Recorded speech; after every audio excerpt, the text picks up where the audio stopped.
Matt Schneidman Show. Matt's awesome. Everybody loves and respects Matt. Follow Matt on Twitter and Instagram at Matt Schneidman. Sound off now on the NicoletLaw.com talk and text line at 1-877-794-1973. That's 1-877-794-1973. If I'm in this crummy situation, let's make content out of it. The Matt Schneidman Show is brought to you by Potawatomi Sportsbook. Bet above the rest. Never go corporate. Always go local. With Hunter Baumgardt, here's Matt Schneidman on the game. My head, I see you all over me. My head, We're live. We are. Are we, Hunter? We are live. Okay. Live. Working out some technical difficulties. That was just one button that needed to be pressed. The button is now pressed, and now you can probably hear the wonderful stylings of Jason Derulo. All right. It's the Matt Schneidman Show, Wednesday, December 11th, day 2 in the new studio as we work out some kinks. Nothing wrong with that. The very talented Hunter Baumgardt on the ones and twos. We're talking Packers Seahawks today. What'd you say? I said so talented. Yeah. So talented, he forgot to press the button that let us know we're on the air. Woohoo! Packers Seahawks today. Green Bay back at Lambeau Field, first week of practice. As I fight some smokiness over here, I lit a candle from Meyer that I bought a couple weeks ago, and it's getting down to its wick's end. It's Dontavian wick's end. And I lit it, and it didn't smell like a candle. It smelled like burning, so I immediately blew it out. And now it's just smells a little bit like smoke in here, but I aired it out a little bit. I'm fine. In case my mother's listening, I am fine. We'll get into some Packers Seahawks preview, more so than we have first 2 days this week. The injury report, a lot of news coming off the injury report today. A lot of news. That's where we're going to start today.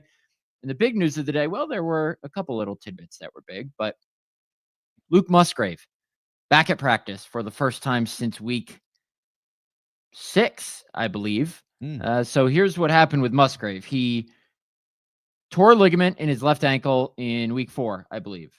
From my understanding, from what he was saying today, is he tore the ligament in week 4. Luke Musgrave has a high pain tolerance. If you remember, week 11 last year, he suffers a lacerated kidney falling on the ball against the Chargers, plays the rest of the game, does not realize it until he pisses blood that night, calls up Brian Engel, the Packers head trainer, and says, Flea, that's the trainer's nickname, Flea, says, Flea, I'm pissing blood. He said, probably not good. Should probably go get that checked out. So, Luke Musgrave, high pain tolerance, played 25 snaps against the Vikings in week 4. He said he suffered the injury when he was twisted and fallen on, I think that's the right way to say it, on one of the first couple plays of the game. So then he doesn't practice the next week before the Rams game in week 5. He's listed as questionable. He's active, but he doesn't play a single snap because he's just an emergency plan. Then in week 6, he practices in a limited capacity on Wednesday, doesn't practice on Thursday, put on IR on Friday, has ankle surgery that week.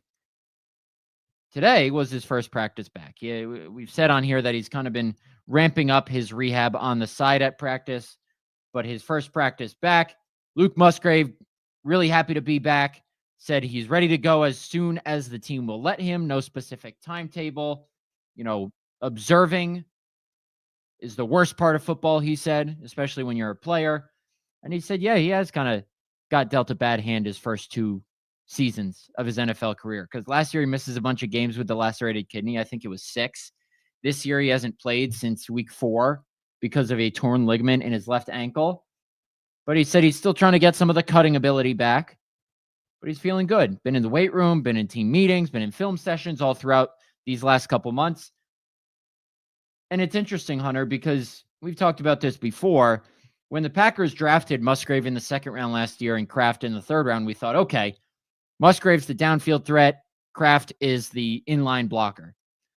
That hasn't really been the case. Musgrave hasn't really broken out yet in that regard. He's had, flashes here and there, mostly last season, but certainly not this season and certainly not in the last 2 months when he hasn't played. Tucker Kraft has rounded into one of the best tight ends in the NFL. I believe he's 8th in catches among tight ends, or 8th in receiving yards, I should say. first in yards after catch per reception, tied for second in touchdowns, third in yards per catch. So Musgrave, when he is ready, he's going to take a backseat to Tucker Kraft. I still think this can be a nice 1-2 punch at tight end, even if the roles are reversed from what we thought they would be last year. Yeah, Tucker Kraft has taken the reins of that job and just ran with it. Absolutely. And I think he's been, like you said, that was the expectation for those two coming out of the draft, and it's almost flipped a little bit. But I think Tucker Kraft has probably surprised some people. Obviously, probably not himself. He probably knew he was just, if he just got a chance, he could be what he is now. But boy, oh boy, he's been impressive this season. And I think obviously the fans have latched on to him as one of the favorite targets for Jordan Love, especially with some of the beef he had with the Lions in the last week or so. So I think it's and it always helps. It absolutely helps to have a last name of a brand of mac and cheese in the state of Wisconsin. I mean, it can only help your stock. It really does. With Packers fans. So I am impressed with Tucker Kraft, but I'm also excited that, yeah, if you can get a 1-2 punch at tight end, add that to the wide receiver core that's already stacked, and you have so many different talents there, and Musgrave can bring something different to the table. It only adds to what Jordan Love can do with all these weapons. Yeah, without a doubt. And that's what Jordan Love talked about today. Not really getting to see yet that combo of Kraft and Musgrave since, he said training camp. I know they were for the first couple games this season, but I think Musgrave only has 5 catches for 22 yards this season or something like that in the 4 games he did play. So that's kind of been something us as viewers of the team have been waiting to see, is Kraft and Musgrave not only on the field at the same time, but at full strength at the same time and playing well at the same time. Because last year, Kraft hadn't broken out, and it was Musgrave kind of taking that number 1 role early in the season. Then Kraft got to show what he could do after Musgrave went down with the kidney injury. And we said, okay, Tucker Kraft has got a little bit. And this season, it was Musgrave going down again, and Kraft has taken over. So Kraft and Musgrave as a 1-2 punch, I still think it can be good. We just haven't seen it for an extended period of time when both guys are healthy. So we'll see what's up with that when Luke Musgrave gets back. He said he's willing to do whatever it takes to help this team down the stretch, whether it's a limited role, a reserve role, which is kind of the same thing, and mindset to have, especially after you've missed so much time. Elsewhere on the injury report, the other big news, Jair Alexander, full participant. It's the first time he was a full participant since before his knee injury, I believe. He tore that PCL in week 8, as we all know, missed week 9 against the Lions at Lambeau, bye week 10 when he stayed in Green Bay to try and get that right to play week 11, tries to give it a go week 11 in Chicago, re-aggravates the injury, hasn't played the last 3 games. Full participant in practice today. That bodes quite well for his availability Sunday night in Seattle. So that's a good sign. We've been talking all week about how important it would be to get Alexander back for this game. Yeah. Especially given how proficient the Seahawks are through the air on offense. So that looks like a good sign. Corey Ballantyne missed the last pretty much 2 games because he injured that knee on the opening kickoff against Miami. Missed the rest of that game. Missed the Lions game. He was limited. Javon Bullard was the only DNP. We knew that was going to happen. Matt LaFleur said Monday he's week to week with that ankle injury he suffered last Thursday in Detroit. Edgerrin Cooper returned to practice after missing the last 3 games with a hamstring injury. He is a limited participant today. Romeo Doubs, another good sign, still in the concussion protocol, but a full participant for the first time since going into the protocol. So Matt LaFleur acknowledged that they're making progress there. I would expect him to play on Sunday night as well. Travis Glover, limited with an illness. Isaiah McDuffie, limited with an ankle. Luke Musgrave, limited, obviously, with the ankle, designated to return from IR. He has 21 days to either return to play or, 21 days for the Packers to activate him, I should say, or they end his season. Josh Myers, full participant from the pec injury he's been dealing with. Lucas Van Ness, full from the thumb injury he briefly dealt with last Thursday before returning to the game against the Lions. Rasheed Walker, full participant with a knee injury, and Evan Williams suffered that concussion in the first half of last Thursday's game against the Lions. He was a limited participant. So a good sign that he's at the stage of the protocol where he can practice, but not completely out of the protocol yet. So largely good injury news for the Packers today with Cooper, Alexander, Ballantyne, Williams, Doubs, all practicing, especially with Doubs and Alexander practicing in full, and then Musgrave being back, a good sign too. The laundry list this week is with the Seahawks. I'm not sure how much of these are just like maintenance type deals or really rest deals, because I don't spend every day around the Seahawks. But if you want some perspective on the Seahawks, Michael Sean Dugar has been our Seahawks writer for a while at The Athletic. I hopped on his podcast, the Seahawks Man Pod, with him and Christopher Kidd, who I believe hosts on the Seattle iHeart station. Because when we were on the Zoom call doing the podcast yesterday, he had the iHeart banner behind him. So go check that out. I retweeted that earlier today. Seahawks Man-to-Man Pod. I'm on there for about 30 minutes of Packers-Seahawks preview. So they're getting healthy at the right time. We said that a couple weeks ago. Then they got hurt again. So it's possible they get hurt again.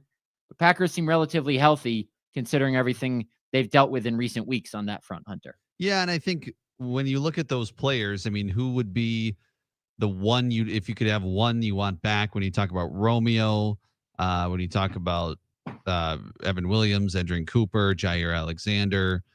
I think Jair is probably at the top of that list. But Evan Williams is up there too. And it's interesting because Romeo Doubs has been a good wide receiver for the Packers, but he's probably third or fourth on that list just because of the wide receiver talent they still have when he's not out there. What do you think about that? What type of defense does the Syracuse basketball team historically play? A what zone? Once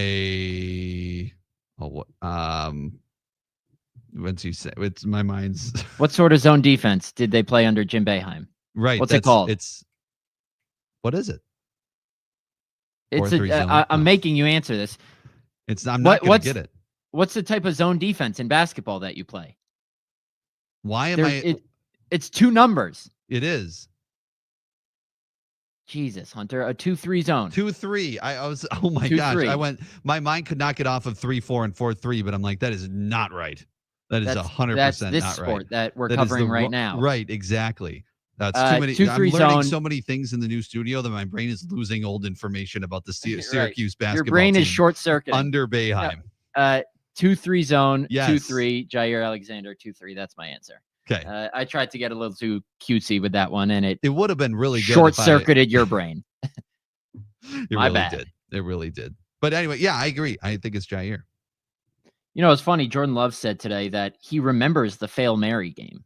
Really? One of the games, speaking of things going haywire like your brain, one of the Packers games in Seattle that has gone haywire. The two most notable ones, the Fail Mary game and the, obviously, 2014 NFC Championship game. Yeah. Jordan Love said today of the Fail Mary, said he remembered it. He was what? What year was that? It was 2012, I believe. 2012. Okay. And that was 12 years ago. So Jordan Love was 14 because he's 26 now. Jordan Love remembers that. Not only that, we were the same age, Love and I, when that happened. Yep. Mm-hmm. And Jordan Love said today that he posted something on his Instagram about the Fail Mary at the time because he remembered it. And then today he said, I deleted it now, but I remember that game for sure. So once he gets drafted by the Packers, I don't know if he deleted it this week or in past years when he got drafted by the Packers and someone went through all of, I guarantee you this is what happened. When he got drafted by the Packers, his agent or someone, manager, whatever, goes through his Instagram and says, oh, you want to clean this up? Because you know how sometimes people bring up old tweets when these guys turn pro or make it big. Yep. And someone pointed that out and said, you just got drafted by the Packers. You should probably delete this. Mm-hmm.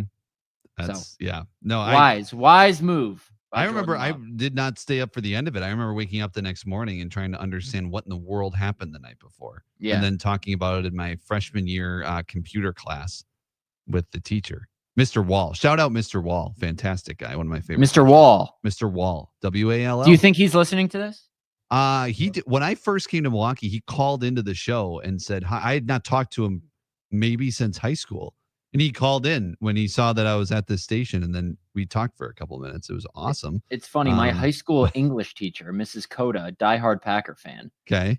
I have not talked to her since high school. And when I came out to cover the Packers, she messaged me and was like, hey, diehard Packer fan. Shout out Miss Coda. Yes. All the great teachers out there. Absolutely. All right, let's get to our first break. After the break, we're going to give you some more tidbits that came out of Jordan Love, Matt LaFleur's media availability today. and take not a deep dive, but a semi-deep dive into some telling numbers for this Packers-Seahawks matchup. It's the Matt Schneidman Show right here on The Game.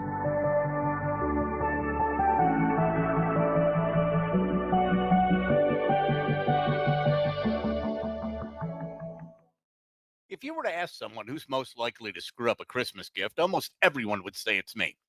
KB here from the Drew and KB Show. Now, I admit, gift giving isn't my strong suit, but this year I nailed it. A complete bathroom remodel. Now, it doesn't sound Christmas-like, but when you've been living with the bathroom that we had been living with, it was the perfect gift. So who did I choose to do the work? That was a no-brainer. Brewer Contracting. Now, we had a pretty good idea of what we wanted, but the team at Brewer Contracting worked with us to make sure every decision we made was the right one, all the way down to the location of the overhead light in the shower. They showed us how important the things we didn't think were important were. And now we've got a bathroom that is, in a word, perfect. So this holiday, take a look around the house and pick up the project that's been on your back burner for years and get your project started at brewercontracting.com. That's brewercontracting.com. And Merry Christmas from everyone at Brewer Contracting. 'Tis the season of giving. Ho, ho, ho! At your nearby Milwaukee metro region, Hunis Auto Group dealerships. Hunis is the area's #1 rated car, truck, SUV, and EV holiday headquarters. During our exclusive Season of Savings sales event, we're offering our biggest discounts of the year on our entire inventory of America's best-selling brands from Buick and GMC at nearby Hunis locations in both Oak Creek and Greenfield. Thinking pre-owned? Your local Hunis dealership has the area's biggest selection of pre-owned cars, trucks, SUVs, and hybrids, starting as low as $39.95 and payments as low as $199 per month. We're paying above Top Kelly Blue Book values on all trade-ins, no matter the mileage or condition. Now that's giving even Santa would be proud of. Ho, ho, ho! Our huge Season of Savings sales event is going on now, exclusively at your nearby Milwaukee metro region Hunis Auto Group dealerships or online at shophunis.com. From the Hunis Auto Group family to yours, have a Merry Christmas and a Happy New Year. Okay, I have to tell you, I was just looking on eBay where I go for all kinds of things I love, and there it was. That hologram trading card. One of the rarest. The last one I needed for my set. Shiny like the designer handbag of my dreams. One of a kind. eBay had it, and now everyone's asking, ooh, where'd you get your windshield wipers? eBay has all the parts that fit my car. No more annoying. Just beautiful. Whatever you love, find it on eBay. eBay. Things people love. This holiday season, Straight Talk Wireless is letting you say yes a lot more with real unlimited data. Yes to sharing pics of the ugliest holiday sweaters. Yes to checking weather on the go for surprise sledding trips. And with a free phone at sign up, let the yes-tivities begin. No way! Yes way. Straight Talk, real unlimited data. Available at Walmart or straighttalk.com. Offer valid through 1/5/25 while supplies last at participating stores. Taxes and fees apply. Requires in-store activation on select single line plans. Limit of 2 phones per customer. For network management practices, visit straighttalk.com. What's up, everybody? Adnan Burke here to tell you about a new podcast. It's NHL Unscripted with Burke and Demers. Jason Demers here, and after playing 700 NHL games, I got a lot of dirty laundry to air out. Each week, we'll get together to chat about the sport that we love. But we're not just going to be talking hockey, folks. We're talking movies. We're talking TV, food, and Adnan's favorite, wrestling. It's all on Le Table. Listen to NHL Unscripted with Burke and Demers on America's #1 podcast network, iHeart. Open your free iHeart app and search NHL Unscripted with Burke and Demers and start listening. Number 1, 97.3 The Game.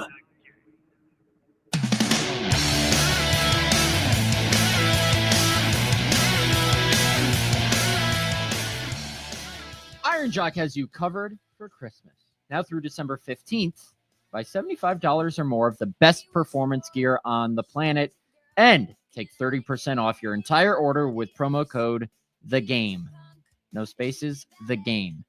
Plus, you'll get a 3-pack of no-show socks for free at a $25 value. Use that as a stocking stuffer. Go to ironjock.com for details. That's ironjoc.com.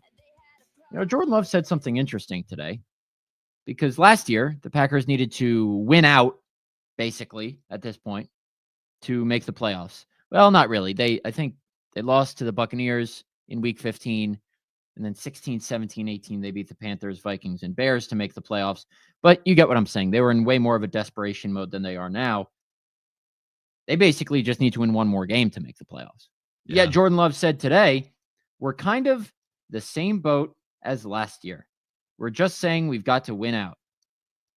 Sure. I mean, I guess if you want to win out, that's nice. You can say it. And I get what he's saying. I get that it's the mentality of just trying to win every game and wanting to win out, but he knows that's not, the reality of the situation. They're not going to win the division. They're going to probably get the 5 or 6 seed.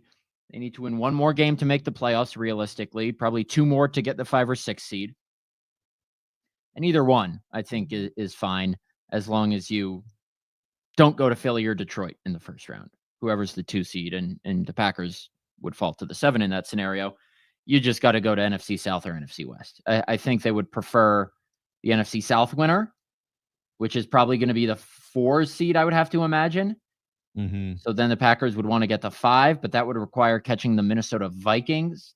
They're 2 games ahead of the Packers, and the Vikings still have to play the Lions and the Packers, so it's possible, but probably not likely.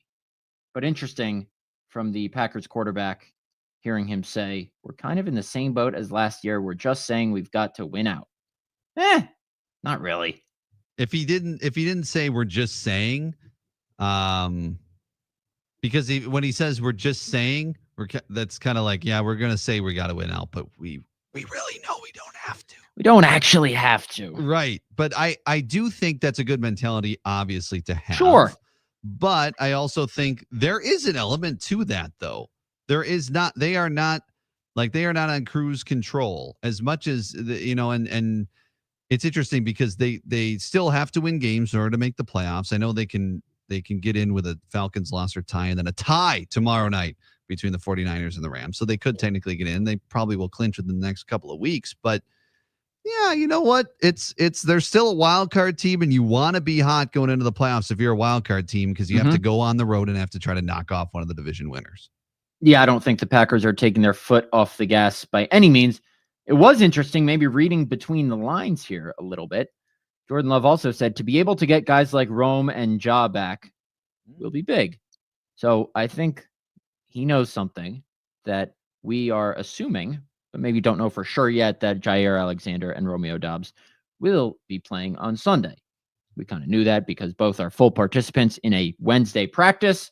Romeo, obviously, as I mentioned, not out of the concussion protocol just yet.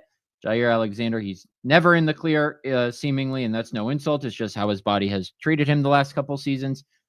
I would imagine the Packers have both those guys back. Another thing Jordan Love talked about today is the importance of third downs. They weren't nearly good enough on third down against the Lions as they needed to be.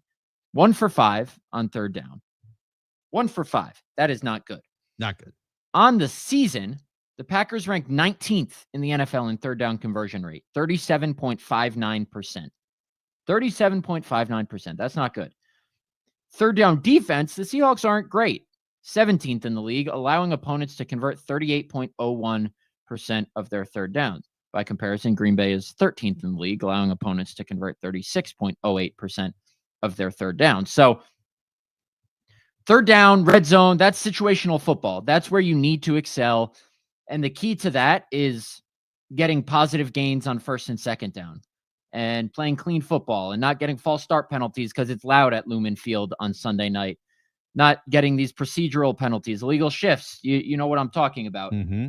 Jordan Love mentioned that the Seahawks defense thrives when they get offenses behind the sticks. Thrives when they get offenses behind the sticks. And the Packers have put themselves in some of those disadvantageous, I don't know if that's a word, positions this season by getting those false starts and illegal motions and, just negative plays to set yourself up for 2nd and 15 or 2nd and 20 instead of 2nd and 7, which then becomes 3rd and 4, which then becomes an easy slant for a first down instead of having a 3rd and 8 or a 3rd and 12. My point is, I think Love wants to see the Packers do a better job of getting in third and manageable, if they even get to third down. And that's done by staying ahead of the sticks on first and second down instead of going backwards. It sounds dumb and simple because it is simple, but it's something the Packers need to do a better job of if they want to control the clock, get out to an early lead, and ultimately win this game on Sunday night. Yeah, we've talked about this week what what can make the Packers better. And on the offensive side, it's sustaining drives, because when they have had the time of possession, when they've had more plays, they've done better on the offensive side and they've won games. So, and I've talked about the last couple of nights where that seems to be the key on offense, is just that third down number. If you can raise that third down number, obviously every team wants to make every third down, but you make them more manageable, like you said, and now you go out and try to, on third downs, be able to make it better. I do think with Romeo back, I feel like, obviously we don't know, but we think he'll be back on Sunday night. I do think that he helps on third down. Like, that's he has some of the most, if not the most sure hands on the team. I feel like that's a great third down target for you to have. We talk about him being a red zone target. That can also be a third down target. So I feel like he can only help in that scenario too. Without a doubt. Filibuster for like 30 more seconds. I'm pulling up the individual drop totals for Packers receivers this year to potentially refute that point you just made. So please do. Meanwhile, let me see here. We've got the other Ken in the Falls on the NicoletLaw.com talking text line, 1-877-794-1973. The other Ken in the Falls says, does Matt need us to start a GoFundMe so he can get some pictures or artwork on his walls? I just haven't had the time or desire to decorate it. I will be doing that this off season. So for season 3 of the Matt Schneidman Show, if I do get renewed, you'll see more. But it does kind of look like I'm in one of those padded rooms in an insane asylum. I notice that every day, but I just haven't really taken the time yet. You lose track of days. You're so busy doing the next thing during the season. So I have the money, don't you worry, but I will get that done. The off-season project of Matt Schneidman is to put, look, I am no one to talk. My walls are pretty bare. But like you said, you get caught in the next day of things, and that's all right. That's all right. It's still a good view there. It's a good, the mic looks good. The some of the door, the color scheme goes well, the door and the wall. So very well done. All right. Romeo Doubs, 5 drops this season. Jaden Reed is tied for the most drops in the NFL with 9. Okay. And I will say, Jaden Reed tied with Jamar Chase and CeeDee Lamb for most drops in the NFL with 9. But then again, Jaden Reed has 59 targets. Jamar Chase has 127. CeeDee Lamb has 131. Wow. So it's not quite equal. Devontae Adams, 8 drops on 96 targets. Cortland Sutton, 8 drops on 104 targets. So Jaden Reed has one of the worst drop rates among the top receivers here in this category. Dontavian Wicks, 7 drops on 56 targets. Okay, he might have the highest drop percentage. Bottom line, the Packers have 26 drops this year. I think that's, 26 in the NFL or something. I think I looked that up yesterday. My point is, it's funny because the eye test says you trust Romeo Doubs on third down, but he has some drops this year. Mm-hmm. So I still think your go-to guy on a third down in a gotta-have-it situation is Romeo Doubs, because he can probably make the toughest catches, but at the same time, he has 5 drops. Yeah. And again, Christian Watson has what? 1? Do you go to him? Do you go to Reed because he's probably your best overall receiver, but he has 9 drops?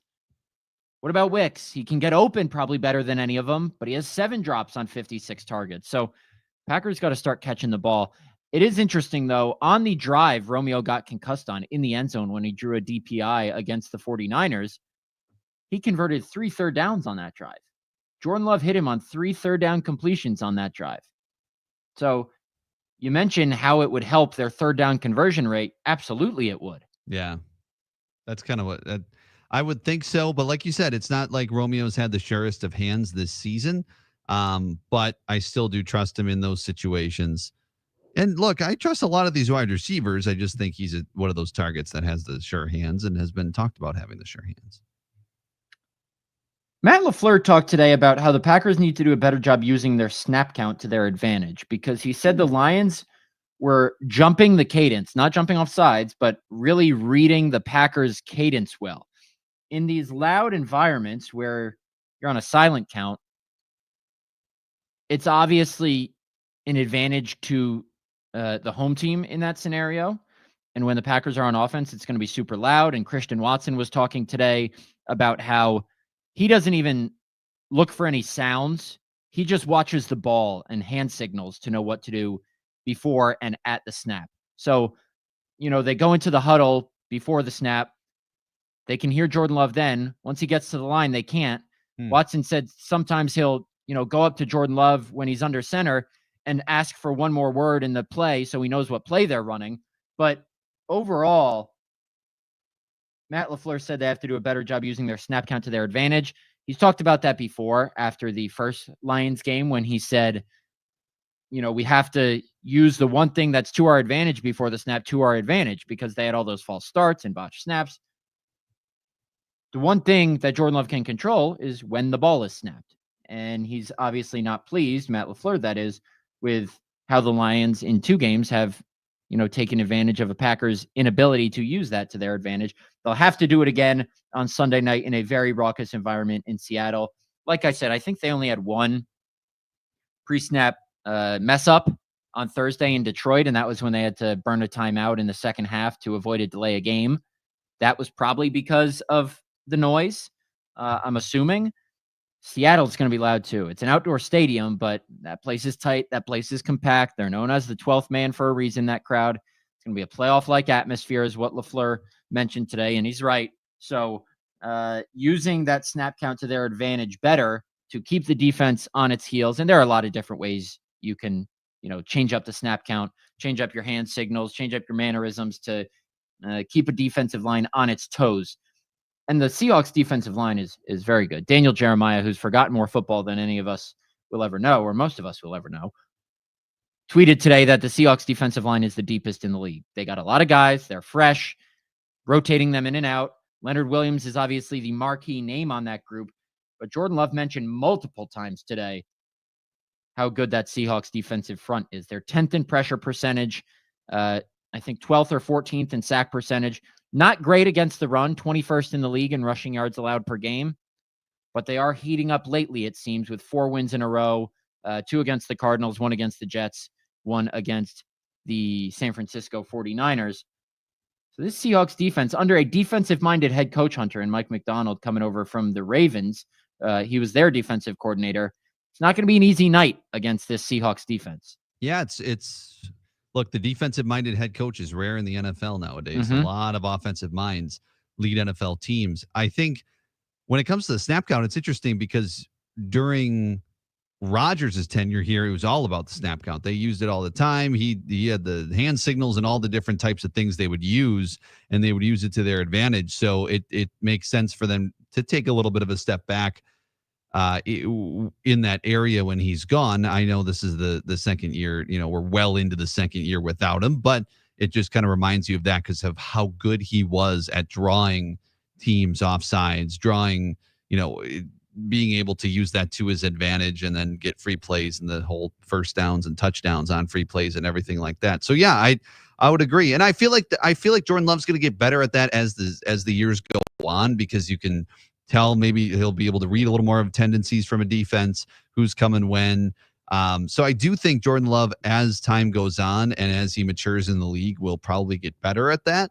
But as of right now, to try to fix it right now, maybe the coaches can scheme up something and come up with better ways to utilize that while Jordan Love is also learning. Because we got to remember, too, it's his second year starting in the NFL. Yeah, it's not easy. It's something that Aaron Rodgers perfected, something that Jordan Love and the Packers are clearly still working on. On the other side of the ball, Geno Smith, he's an interesting case. Matt LaFleur said today, it's been remarkable, the turnaround for him in terms of just where he started. And it's not always where you start, but where you finish. Never heard that line before. And it tells me a lot about the person in terms of his resiliency and ability to fight through some adversity. And he's a dangerous quarterback. We mentioned yesterday how on that Sports Info Solutions chart I brought up, that Geno was right there with Justin Herbert in terms of right below Joe Burrow in accuracy, both under pressure and not under pressure. He was in the top right quadrant of that graph is where you want to be. Geno is kind of like Jordan Love this season in that in Geno's first 11 games of the year, or I should say in his first 10 games of the year, he threw 11 interceptions. Jordan Love, in his first 8 appearances, he threw 11 interceptions. In Jordan Love's last 3 games, he has no interceptions. Geno Smith, 1 interception in his last 3. So he's playing better as of late. The Packers clearly have a lot of respect for him. Seahawks are 3rd in the NFL in passing yards per game. Believe they're 15th in scoring offense. That's largely because their running game is 27th in rushing yards per game. So their passing game is of paramount importance to them. And as it should be with guys like Jackson Smith and Jigba, 6th in the NFL in receiving yards, DK Metcalf, Tyler Lockett, Noah Fant. Seahawks can sling the ball around the yard, which is why I've said it was so important for the Packers to get guys like Evan Williams, Jair back. It seems like Jair will be back. We'll see how Williams progresses through the protocol this week, but a lot of respect for Geno Smith in the Green Bay Packers building. Yeah, and for how he's kind of resurrected his career in Seattle. I mean, I don't think a lot of people thought that was going to be the case when he went to Seattle, but he's taken that quarterback job and held it and firmly held on to it. And of course, the weapons around him haven't been bad, and that helps when you have those 3 wide receivers. And that's going to be big. I mean, they face the Lions, but they don't have they have Jameson Williams and Amon-Ra St. Brown, right? As probably your top 2, but the wide receiver core that the Seattle Seahawks have is I feel like it's next level compared to what maybe you've played in recent weeks. Without a doubt. It'll be interesting to see how the Packers match up with those guys. I don't think it's a situation where you need to shadow DK Metcalf or Smith and Jigba with Jair. I don't know if Jair is going to be equipped to do that much running around, following a guy all across the field in his first game back from a 3-game absence, which really been a 5-game absence since he only played 10 snaps in that Bears game. Plus, I'm not sure how much of a difference there is in skill level between Smith and Jigba and Metcalf. So it's not like, you're facing a team with one dominant receiver and you want to have Alexander shadow him. That's just not what the Seahawks are. I think the Packers are going to play sides instead of shadowing one of them. But maybe Jair can get under DK Metcalf's skin again. It was in that 17-0 Packers win back in 2021, week 10, I believe, where Metcalf got ejected, I think, for punching someone in the helmet or stiff-arming someone in the helmet well after the play. And if I remember correctly, Jair had a significant role in kind of ticking off number 14 for Seattle. But if he keeps his cool, he can be one of the most physically dominant receivers in the NFL. Yeah, well, he has the build to do it. He's one of the freakiest athletes, I think, in the NFL when you look at just his overall build and just athleticism. I mean, that's what has screamed out to me throughout his career and watching him play. So it's hard to go against some of those guys. It's not a guy who necessarily is going to carve you up when it comes to routes, but he can just overpower anybody on that defense. So you want to have your best guys out there. But of course, like you said, Smith and Jigba, another one of those wide receivers that Packers fans were maybe hoping somehow, some way would come to Green Bay. That didn't happen. But hey, look at your receiving core now. I think everything's just fine. Obviously, you want a talent like that on your team, but also you're not gonna get everybody. But yeah, I think it's going to be interesting. With Jair and Evan Williams, it's like you hope they can go. Bullard, yes, but obviously you want a guy who's played a lot this season out there, but obviously I don't think he's going to be out there. So you're just hoping that Jair and Evan can come back. Yeah, it's interesting because Matt LaFleur said today they were really high on Jackson Smith and Jigba coming out of the draft last year. Yeah. They obviously took Lucas Van Ness at number 13. And you bring up the matchup with DK Metcalf. Keyshawn Nixon could find himself on DK Metcalf or Jackson Smith and Jigba. Probably more favorable if he's on Smith and Jigba just from a size perspective. But we've said all year that the perception of Keyshawn Nixon outside the building is probably the most different for any player than what the perception is inside the building. Jeff Hafley has praised Keyshawn Nixon, and it's hard to play both inside and outside. And Keyshawn Nixon always talks confidently about himself.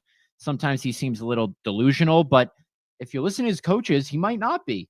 Matt LaFleur talked today about how Keyshawn Nixon has taken his game up to another level, and LaFleur has liked what he's done at both nickel and outside corner.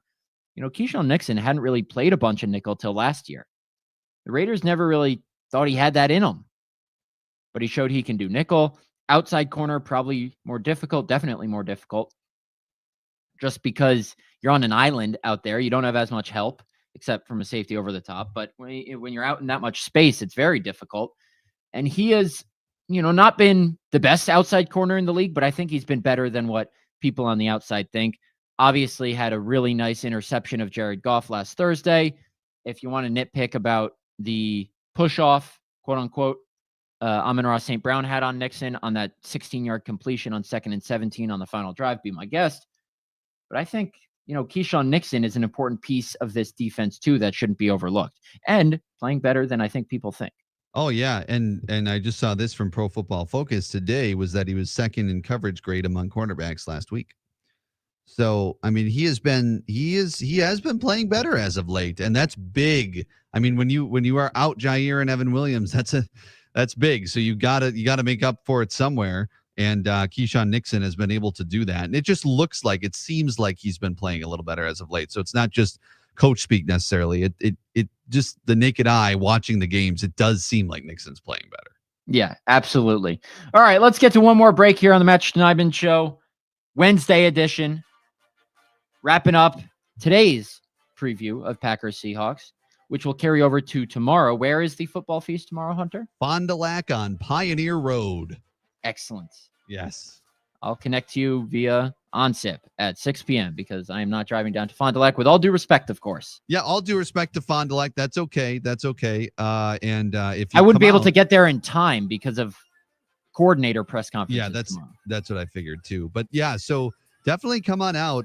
You will have a chance to win tickets to the Monday night game between the Packers and the Saints at Lambeau Field, it's going to be, 2 days before Christmas. And if it snows, it's going to be just picture perfect. So that alone, much less, seeing us, hearing a radio show, whatever, come and win tickets between 5 and 7 there at the Buffalo Wild Wings on Pioneer Road in Fond du Lac tomorrow.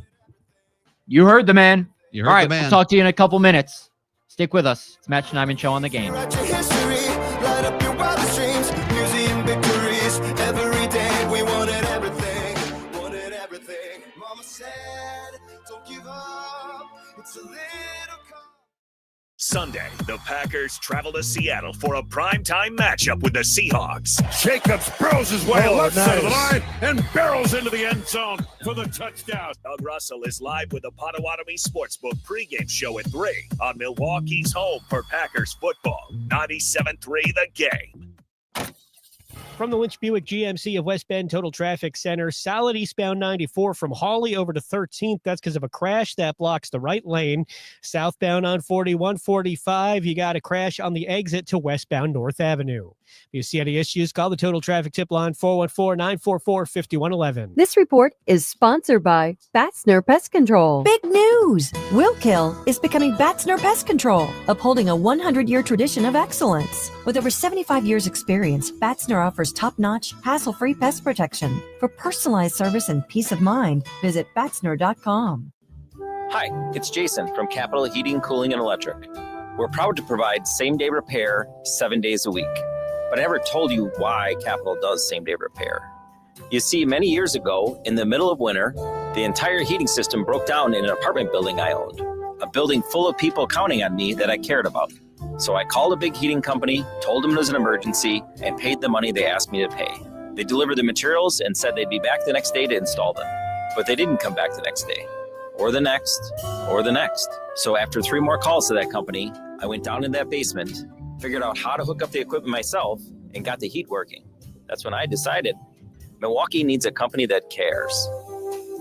That's why Capital cares about you, your family, and your home. If it breaks, we repair same day. Find us online at callcapitalcares.com. And Merry Christmas.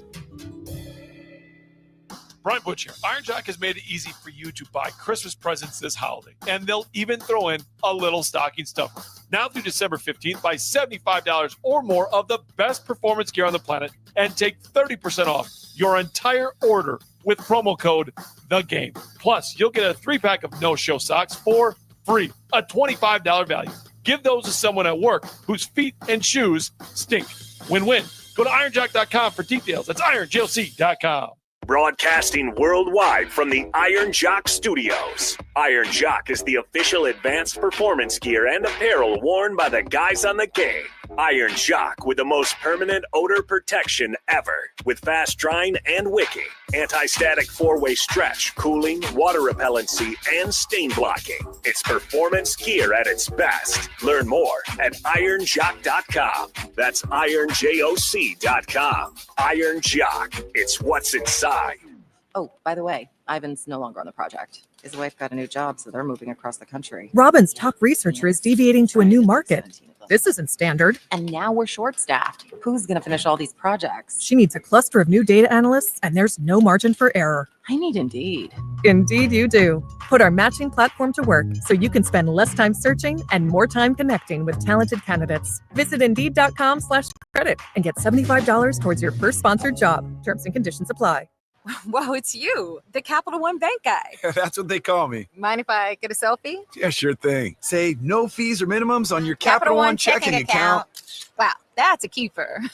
So, where are you heading? I'm off to spread the good news that Capital One helps people keep more money in their wallet with no overdraft fees. Oh, you're the best Capital One Bank guy. Hey, mind if I get a selfie? Sure. Say, Capital One, what's in your wallet? Terms apply. See CapitalOne.com/bank for details. Capital One NA, member FDIC.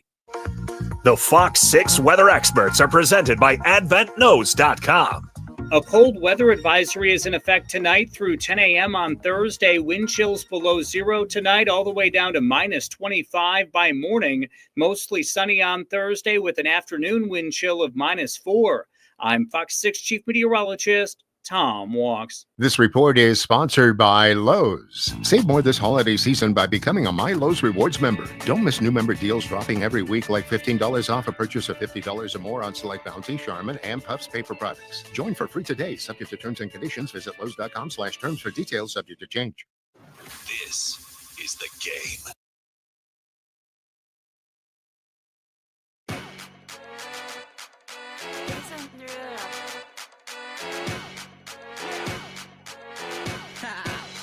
Get jazzy on. I'm that flight that you back here on the Matt Schneidman Show, Wednesday, December 11th, wrapping up the Hump Day Packers Seahawks preview edition. I believe we have a little bit of action on the talk and text line. 1-877-794-1973, the NicoletLaw.com talk and text line, Hunter. Yes, Jason from Clearwater, Florida, listening to us tonight. Hey guys, I think Tucker Kraft should be the third down go-to guy. Good things seem to happen when he has the ball, and in my opinion, the surest hands out of Reed, Watson, etc., considering they have dropped so many passes this year. Well, let me get some numbers. Jason, what's his name? Jason in Clearwater. Jason in Clearwater. Let me get some numbers for you. I know Christian Watson is kind of synonymous with drops because of what has happened earlier in his career. But Christian Watson has one drop this season, according to Pro Football Focus. It was the 49-yarder against the 49ers. So it was obviously a big drop. Tucker Kraft has 2 drops, so he hasn't dropped anything either. So Kraft or Watson are the go-to guys for drops purposes, but you can make an argument for any of the 3. Reed, Wicks, Dobbs. I do think Tucker Kraft, like you said, and like we talked about earlier, is becoming a extremely reliable pass catcher for Jordan Love. Like I said, 8th among tight ends in receiving yards, 3rd in yards per catch, 1st in yards after catch per reception, tied for 2nd in touchdowns. It's not far-fetched to say that Tucker Kraft will be a Pro Bowler this season. No. Actually, let's go through the best NFC tight ends. If I go to the Pro Bowl fan voting, that I posted yesterday. Okay, tight end. Number 1, Brock Bowers. He's in the AFC. Number 2, George Kittle, NFC. So let's go the top 4 NFC tight ends in Pro Bowl fan voting. George Kittle, Trey McBride from the Cardinals, Sam Laporta, Tucker Kraft. Yeah. So it's not out of the realm of possibility that Tucker Kraft is a Pro Bowler this year. No, it's not. And I think he'd deserve it if he does, especially if he finishes the season how he's played so far. Now, the thing about Kraft on 3rd down too is he can make people miss.